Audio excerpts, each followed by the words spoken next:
кратичко видео реших да направя няколко такива, за да работим с картите, които отговарят на въпроса защо.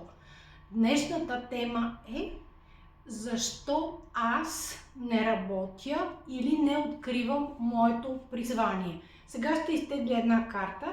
Всички, които гледате това видео, като видите картата и чуете посланието, може да потърсите своя отговор. Картата е защото на теб ти е нужно да се довериш на своята вътрешна мъдрост или интуиция. Ето я картата. В превод това означава следното. Тъй като не се доверяваме на своята интуиция и вътрешен глас, ние не можем да открием или да видим своето признание и обикновено тогава какво правим?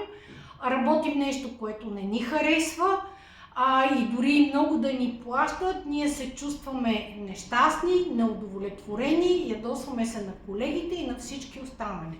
Утре ще работим с темата пари и отново ще потърсим отговор защо не изкарвам парите, които са ми необходими. До утре! Обичам